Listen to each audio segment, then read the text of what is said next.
ഇപ്പൊ ഒരു റിലേഷൻഷിപ്പില് നമ്മളിപ്പോ ഒരു ഫിസിക്കലി ക്ലോസ് ആയി കഴിഞ്ഞു കഴിഞ്ഞാൽ റിലേഷൻഷിപ്പിൽ താല്പര്യം പോകുന്നു അങ്ങനെയൊക്കെ ഒരുപാട് പേര് പറഞ്ഞു കേട്ടിട്ടുണ്ട്. അങ്ങനത്തെ ഇതിനോട് ടീച്ചർ യോജിക്കുന്നുണ്ടോ? അങ്ങനെ ഉണ്ടോ ശരിക്കും? അതായത് ഒരു സ്നേഹത്തിന്റെ ഒരു അൾട്ടിമേറ്റ് ലെവലിൽ എത്തുമ്പോൾ നമുക്ക് ചിലപ്പോ ഒരു ഫിസിക്കൽ റിലേഷൻഷിപ്പിലൊക്കെ നമ്മൾ എത്തിപ്പോകാം. കാരണം നമ്മൾ ഈ പഴയ കാലഘട്ടത്തിൽ പറയുന്ന പോലെ വിരൽത്തുമ്പിൽ പോലും സ്പർശിക്കാതെ ഒന്നും പ്രണയം മുന്നോട്ട് കൊണ്ടുപോകാൻ പറ്റുമെന്ന് വിശ്വസിക്കുന്ന ഒരുപാട് വീഡിയോ ഒന്നുമല്ല ഞാൻ. കാരണം ഞാൻ പറയുന്ന ആ സ്നേഹത്തിന്റെ, അതായത് പഴയ കവികളൊക്കെ പാടാറുണ്ട്, മാംസനിബദ്ധമല്ല രാഗം. മലയാളം അറിയോ കുട്ടിക്ക്? ഇല്ല. അജിൻ സാറിന്റെ മോളല്ലേ, അജിൻ സാറിന് ഈ മലയാളം പറഞ്ഞ അറിയുന്നുണ്ട്. മാംസനിബദ്ധമല്ല രാഗം എന്ന് പറഞ്ഞാൽ മാംസത്തിനെ സ്നേഹിക്കുന്നതായിരിക്കരുത് പ്രേമം എന്നാണ് അർത്ഥം. അതായത് ഇവര് പഴയ ആളുകളൊക്കെ പറയുന്നത് സ്നേഹം എന്ന് പറയുന്നത് അവളെ നമ്മളിങ്ങനെ സ്നേഹിച്ചുകൊണ്ടേയിരിക്കണം, കണ്ണിൽ നോക്കിക്കൊണ്ടിരിക്കണം, അവളെ ഇങ്ങനെ വേണമെങ്കിൽ ഒന്ന് മാറോട് അണയ്ക്കാം, കൂടി വന്ന നെറ്റിയിലൊന്ന് ചുംബിക്കാം, അവിടെ വരെയൊക്കെ സ്നേഹം എത്താൻ പാടുള്ളൂ എന്നാണ് പഴയ ആളുകൾ വിശ്വസിക്കുന്നത്. പക്ഷെ ഇപ്പോഴത്തെ ഒരു മോഡേൺ ട്രെൻഡില് നമ്മൾ അതും കടന്ന് ആ ഒരു പരിധിയൊക്കെ ബ്രേക്ക് ചെയ്ത് നമ്മൾ മുന്നോട്ട് പോകാം. പക്ഷെ ഒരു കാര്യം എപ്പോഴും ശ്രദ്ധിക്കുക, നമ്മൾ ഒരാളുടെ നമ്മുടെ ശരീരത്തിൽ ഒരാൾക്ക് അധികാരം സ്ഥാപിക്കാൻ നമ്മൾ അവസരം കൊടുക്കുമ്പോൾ അയാളെ നമ്മൾ പൂർണ്ണമായും മനസ്സിലാക്കി കഴിഞ്ഞിരിക്കണം. അതായത് ഇന്ന് കണ്ട് നാളെ പോയിട്ട് ഈ വേണ്ടാത്ത കാര്യങ്ങളിലേക്ക് പോകുന്നതിനെ കുറിച്ചല്ല ഞാൻ പറയുന്നത്. അതായത് ആ ഒരു ബന്ധം ഒരു കുറേ നാളുകൾ, കുറേ വർഷങ്ങൾ മുന്നോട്ട് പോകുമ്പോൾ നമുക്ക് തോന്നുകയാണ് ഈസ് ദ റൈറ്റ് പേഴ്സൺ എന്ന് നമുക്ക് തോന്നുന്ന ഒരു സമയത്ത് മാത്രമേ ഈ പറയുന്ന ഒരു ഫിസിക്കൽ ഇന്റിമസിയിലേക്കൊക്കെ നമ്മൾ കിടക്കാൻ പാടുള്ളൂ. അല്ലാണ്ട് ഇന്ന് കണ്ടു നാളെ ഓയോ റൂം എടുത്തു അവിടെ പോയി സ്റ്റേ ചെയ്തു അങ്ങനെയുള്ള സംഭവങ്ങളൊക്കെ എന്താണെന്നുള്ളത് നമുക്ക് ഊഹിച്ചു കഴിഞ്ഞാൽ അറിയാലോ. അതൊക്കെ വെറും. പക്ഷെ ഇപ്പം നമ്മൾ ഒരുപാട് ഹുക്കപ്സ്, പിന്നെ വൺ നൈറ്റ് സ്റ്റാൻഡ്, അങ്ങനത്തെ ഒരുപാട് കാര്യങ്ങളൊക്കെ കേൾക്കുന്നുണ്ടല്ലോ. നിലനിൽക്കുന്നതാ? ഇല്ല, അതൊന്നും അതിനകത്തൊരു ഇതുണ്ടാവില്ല.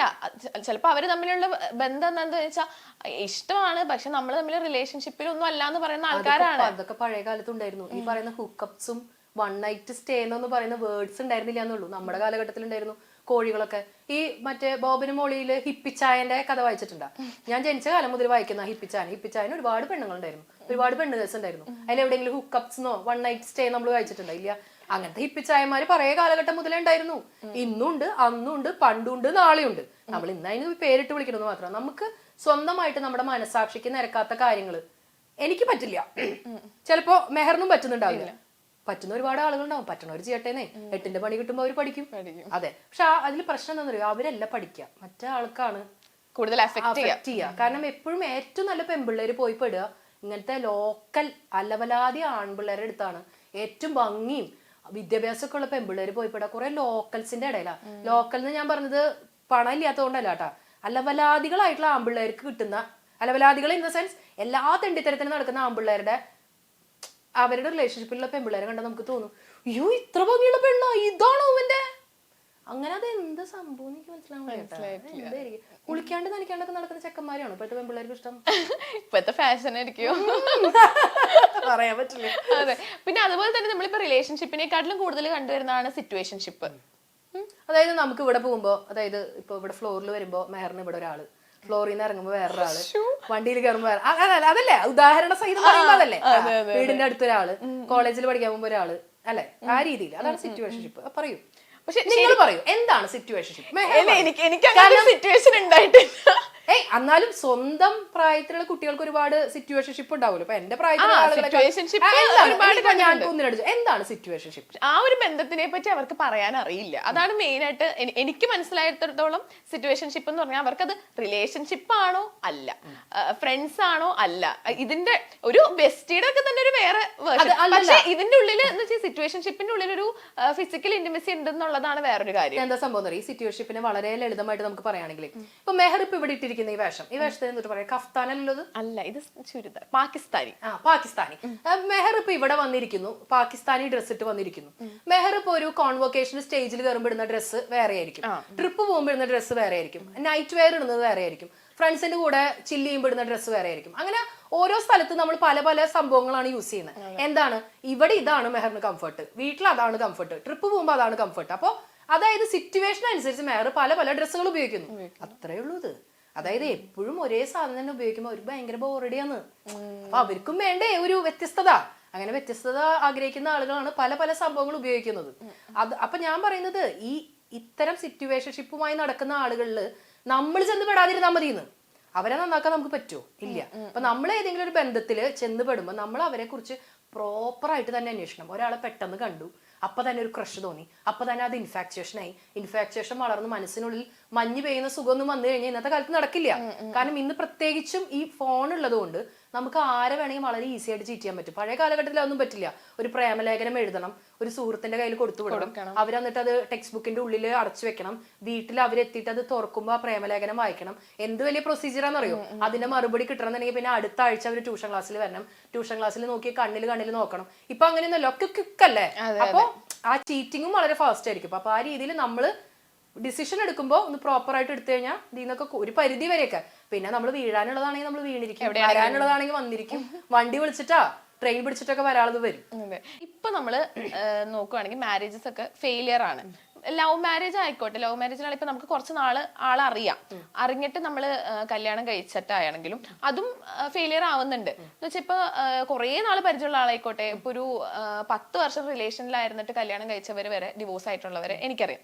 പക്ഷെ ഇപ്പൊ ഈ അറേഞ്ച് മാരേജ് ഒക്കെ നോക്കുകയാണെങ്കിൽ 2 ആഴ്ചയിൽ പെട്ടെന്ന് ഒന്ന് മിഠായി കൊടുക്കണു, എൻഗേജ്മെന്റ് ആക്കണു, 1 മാസത്തിൽ കല്യാണം. അപ്പൊ ശരിക്കും ഇതിന്റെ ഒരു സംഭവം എന്താണ്? മാരേജ് ലവ് മാരേജ് ആണോ അറേഞ്ച് മാരേജ് ആണോ, ഏതാ നല്ലതെന്നാണ്? ഞാൻ പറയുകയാണെങ്കിൽ മാരേജ് എന്ന് പറയുന്നത് നമുക്കൊരു റൈറ്റ് പേഴ്സണെ കണ്ടെത്തിയാൽ മാത്രം ചെയ്യേണ്ട ഒരു സംഭവമാണ്. അല്ലെങ്കിൽ മാരേജ് എന്ന് പറയുന്ന നിർബന്ധമേ ഇല്ല എന്നാണ് ഞാൻ വിശ്വസിക്കുന്നത്.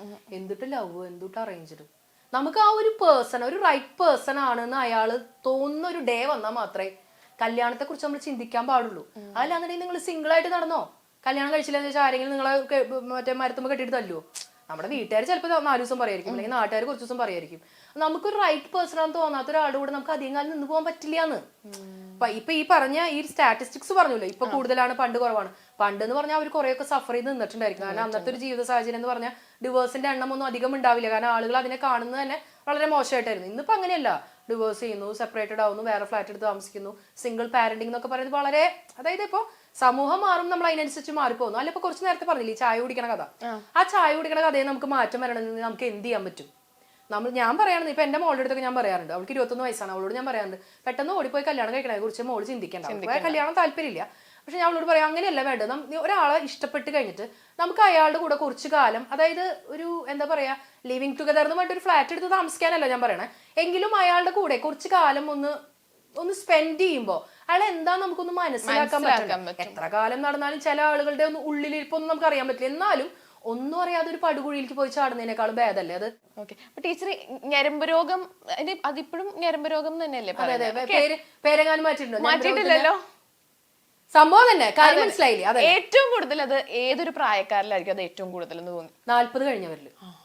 കാരണം ഞാൻ ഒരു തവണ ബസ്സിൽ യാത്ര ചെയ്യും, ഒരു 4-5 വർഷം മുന്നെയാണ്. അപ്പൊ ഞാനിങ്ങനെ ബസ്സിൽ ഇങ്ങനെ ഇരിക്കുകയാണ്. അപ്പം എന്റെ ഇപ്പുറത്തുള്ള സീറ്റിനും ഫ്രീ ആണ്, പിന്നെ ബാക്കിലൊരു സീറ്റും ഫ്രീ ആണ്.